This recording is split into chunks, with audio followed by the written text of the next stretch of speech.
Western science is beginning to find evidence and catch up with a lot of what this Eastern philosophy has known for a really long time.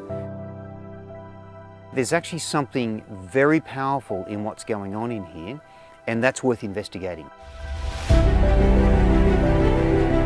The more control we have in our mind, the more power we have in our life.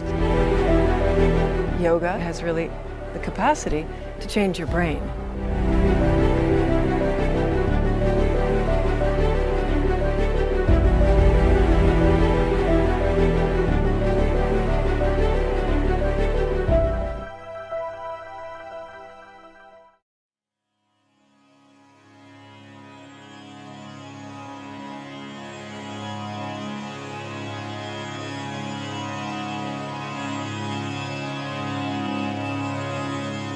I think there's 4 components that really make yoga what it is.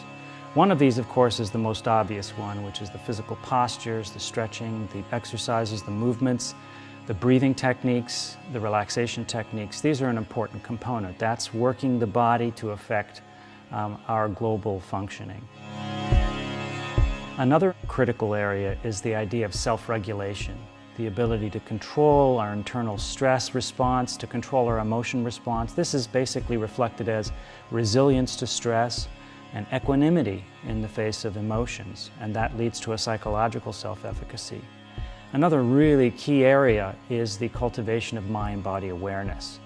The sense of being able to feel and experience what's going on in the body, and also to experience what's going on mentally, to be able to observe the flow of thought. And this kind of cultivation of mind-body awareness leads to an increased mindfulness that can change behaviors in a very positive way. And then the final component, which is really reflecting the traditional origins of yoga, is the idea of experiencing these deeper states, these spiritual states, if you will, transcendent states. Even if they're short-term, these kinds of experiences that you get in deep meditation can really be transformative for people and bring them to a positive lifestyle, to have them gravitate towards positive goals in life, to improve and enhance their life meaning and purpose.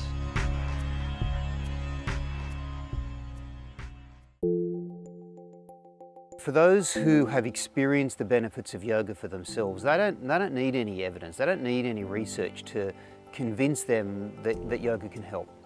However, there are others who do like a little bit more of a robust, scientific, systematic way of looking at what's actually going on rather than, the anecdotal evidence that so many people give. So what I've been doing recently is research in the field of yoga for depression and anxiety disorders. The most significant result that we found was the reduction in measures of depression. So we compared the group of people who were doing the yoga practice, it was done over 6 weeks, and the control group was continuing with their regular treatment. And we saw a significant difference between the two groups. We saw a 33% reduction in the group of people who were doing the yoga practice. We saw a significant reduction in scores in anxiety, in overall psychological distress. We saw an increase in resilience. That's a really important measure in mental health. We saw increases in the frequency of positive experiences that people were reporting, and conversely, a reduction in the frequency of negative experiences.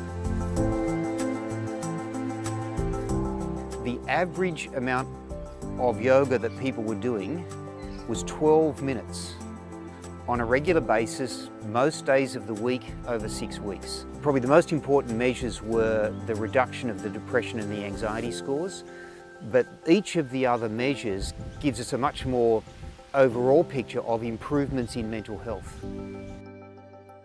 The evidence supports the whole idea that if people do something that includes movement, breath, mindful attention and relaxation, using the framework of yoga, a little bit each day really does bring about some pretty significant results.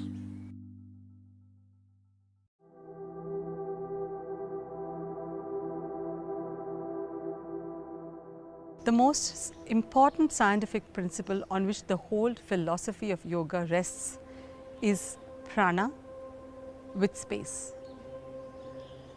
I'm sure you've heard this term very often, give me some space. Yeah? But actually we need to create that space in the body. We need to create that space in the mind. So when your mind is clogged with thoughts, you need to flush them out, remove them. And that's what meditation is all about, to empty your mind. Similarly in a body, when we are doing asanas, what are we doing? We are stretching out the body. We're creating that much needed space. So we need to give this intercellular space. And when space is there, prana flows. And when there is prana, there is wellness. The most important thing that I see in terms of yoga on a physical level is to establish connections in the body. And the connections come through the channels in our body, which in yoga they call nadis. And what moves through these channels is energy and information, which in yoga they call prana and chitta. But physically, these channels are blood vessels, nerves, lymphatic vessels, acupuncture meridians, just to name the main ones. And prana is things like heat, electrical, electromagnetic, electrochemical energy flooding through the different channels of the body, and also energy-carrying molecules like glucose, ATP. Then, of course, information, or chitta, is the information that might flow through nerves, and also electromagnetic energy that flows through the body carrying information, and also information carrying molecules such as hormones, neurotransmitters, immunotransmitters. And so physically and energetically we have energy and information flowing through the body, and to enhance the flow of energy and information through these channels in the body, that's the most important thing to make yoga happen in the body. Now, one thing I like to say to people is that yoga has obviously proved itself over tens of thousands of years, right? Yoga has had a chance to prove itself over time, but it is important for a lot of people to really have that belief in yoga, that they have an understanding of it from the Western scientific point of view and model.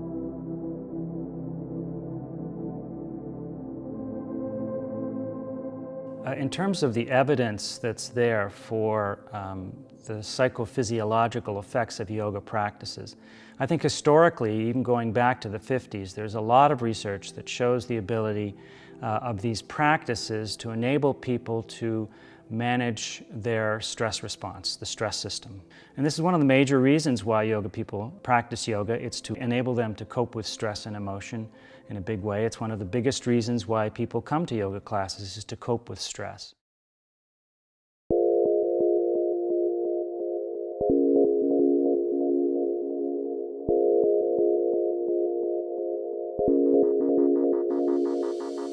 Breath is the most powerful tool that everyone has within their reach to bring their stress response right under their control. The most direct way of doing that is by taking fewer breaths within a period of time and trying to fill your lungs and expand your lung volume with every single breath, and trying to increase that as far as you can from one breath to the next. When we look at studies of people who perform pranayama breathing or yogic breathing, where they prolong every breath, so they breathe less frequently and deeper, we find that it's possible to reduce blood pressure by controlling breathing. Now, blood pressure is governed by the sympathetic nervous system, and the sympathetic nervous system is a messenger of the stress response. So you can see what we're doing to the stress response simply by modifying breathing. Now, within the yoga postures, as we go from one posture to another and we're creating a challenge that our mind has to constantly deal with. So if we're standing on one leg or our muscle is contracting and we're having to bring our thought right back, one of the things we can do to help ourselves is controlling breathing. Because as the prefrontal cortex, or parts of it, are working to redirect attention, we are also trying to get to grips with the stress response and calm ourselves down. And using breathing as a tool adds to this. So breathing plus the effort of regulating your thought both enhance the parasympathetic signal and bring the sympathetic nervous system signal down. And hence, Moving out of the yoga studio, this reflects on life in general. So when we are faced with a stressful situation, we remember to do exactly the same thing we did in that yoga room, which is control the breathing and redirect attention using our mind, using the parts of the prefrontal cortex. So breathing is an extremely powerful tool which can be applied both within and outside of the yoga room, but we can practice using it within every yoga posture.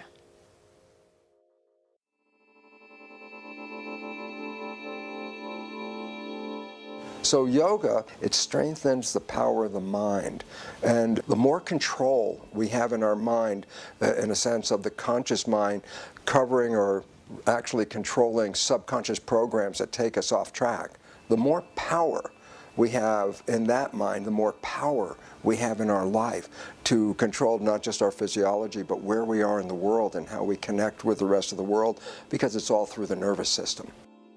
The biology that I teach, epigenetics, the new science, is all revealing that the mind is the ultimate control of our health and our biology. And we've been looking at genes as the issue. It turns out only 1% of illness is related to genes.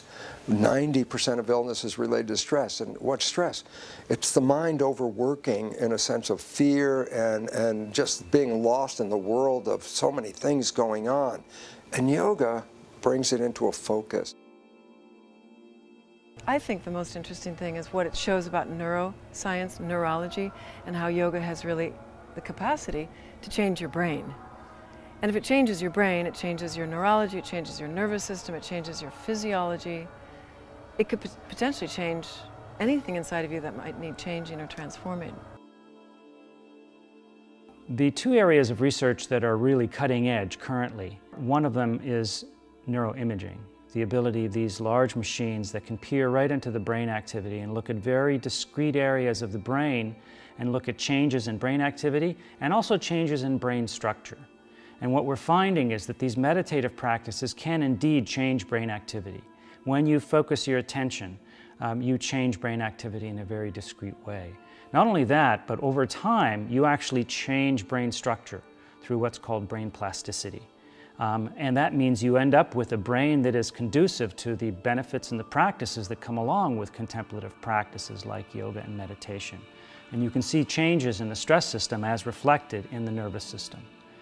And then finally, the other cutting edge area of research in yoga is a molecular biological approach. This is looking at the action of neurotransmitters, looking at the action of actual molecules in the brain. So for example, there are studies that show that a major neurotransmitter is affected after a single yoga class.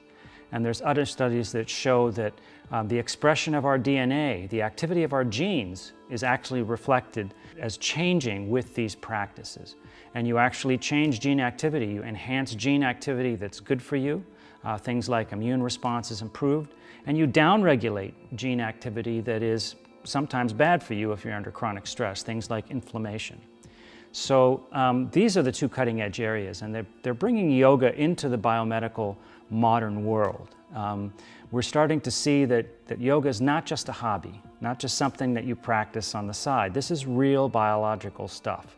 You're really changing the activity of neurons in the brain. You're changing function within the body at the cellular and even the molecular level. So it's very exciting, and this research is really exploding at this point in time. So it's very exciting to see this validation of what we've experienced on the behavioral level now manifested in the scientific research.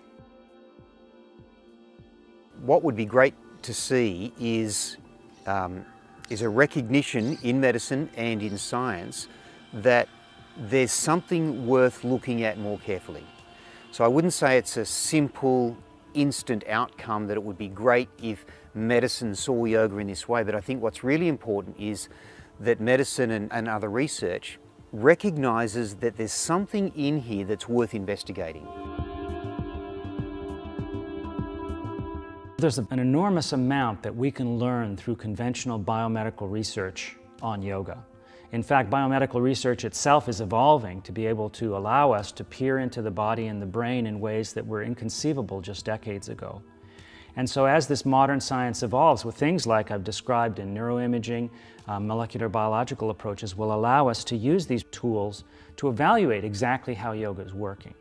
And that's fantastic. And that is going to proceed in an exponential way. Every week there's a new publication coming out evaluating some aspect of the physiological effects of yoga or on yoga as a clinical intervention. And I think one area that probably may not manifest in my lifetime is to look at some of the subtle things that historically yoga has been associated with. These are sort of the so-called subtle energies. In the field of complementary and integrative medicine, these have been referred to as energy medicine. There's a number of aspects of yoga that are hypothesized, the flow of sort of internal energy throughout the body. There's these energy centers, or called chakras, that are said to be there in the body that are affected by yoga practice.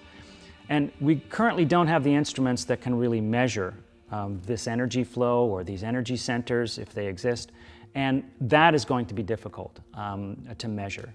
But I'm not too concerned about that, because what we're really getting with the biomedical research is what we really need right now, practically speaking. And that is the evidence to show that these practices have real and powerful changes. And they can make people's behavior go in the proper direction for health, well-being, and actually behavior in society. Yoga began as a reaction against the urban environment and the enslavement and exploitation of animals and damming of rivers. Around 10,000 years ago, when we human beings shifted from living aligned with nature and in harmony with nature to wanting to control nature, there was a group of us who said, I don't know if that's the way is going to ultimately bring happiness. And they held back. And as more and more cities developed, those people we call yogis now retreated into the forests and the jungles and the mountains to see if there was a better way to achieve happiness and bliss and the knowledge of who we really are. Yoga has a great capacity to help people heal and help people overcome challenges. But I think it's also important that we don't, let's say, get stuck there, because ultimately yoga is about self-realization. So let's use it to get better, or let's use it to heal, but then let's keep going with yoga to really get to the juice of yoga, which is to really know the truth of who you are. And I don't know if you can really quantify that through Western science. Still, it's great that Western science is bringing more people to the practice, because it's giving them a language that they need in order to enter. Yeah. For me, the yoga practice went from the physical mental realm to the energetic emotional realm to the psychic symbolic. It was a very practical practice that evolved emotionally and then opened me up spiritually. And at one point there was just, well, now what? And it was service. It was always service. It was take everything that you've learned and take it off the mat, get it out of your house and bring it out into the world where it actually matters.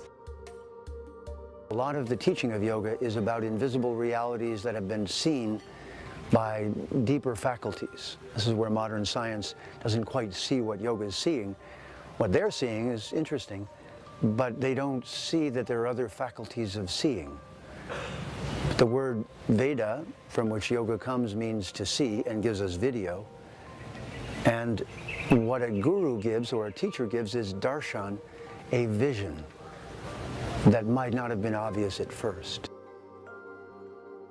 The tremendous transformative power of yoga. It offers these techniques to move through emotional, mental blockages and challenges, and really allows you to find your true seat of power, your sense of yourself.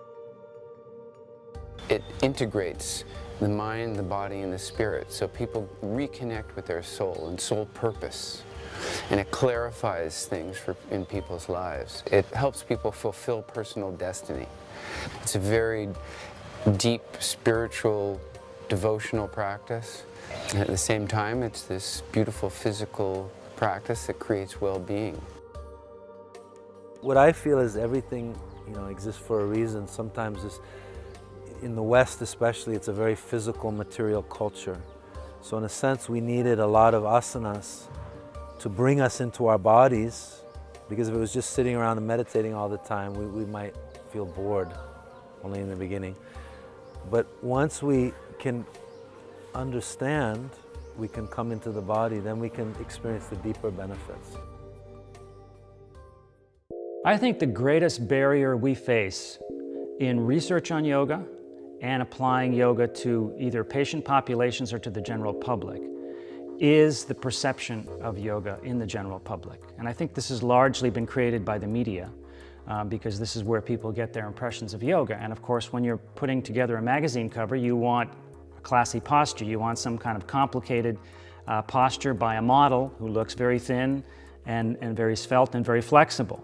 And so this has created an image in the general public that yoga is basically some form of very complicated exercise form, similar to a circus acrobat. So many people think, oh, I'm not flexible enough to practice yoga, or this is too complicated for me, or I have to be thin to practice yoga, or you have to be young to practice yoga. And these are huge misconceptions, because yoga practices can be adapted to virtually any population. Now you end up using a subset of the yoga practices, but these still have very powerful effects. So for example, in the elderly, we have a thing called chair yoga, in which the postures are very simple. It's something the elderly can really do, and it provides enormous benefit. By the same token, you can do yoga with babies and toddlers. Now, you're not doing the same thing that you're doing with adults, but you are conveying and training a lot of the same properties that you get with yoga practice. This is the mind-body coordination, the meditative component, the mindfulness, the awareness. All of this can be inculcated virtually any population. And the same thing applies to patient populations. Regardless of the limitations or the disabilities that someone has with a specific disorder, there's always some aspect of yoga practices that are applicable. So that to me is really the biggest barrier in terms of moving yoga forward in the general public, is this misconception of yoga being very difficult, very specific, and not applicable to their particular circumstances.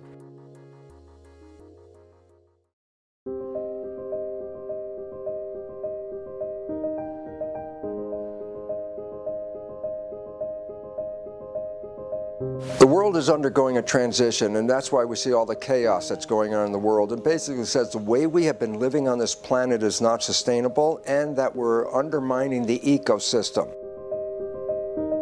For us to survive, we have to profoundly change the foundation of human behavior, because we're radically undermining the environment.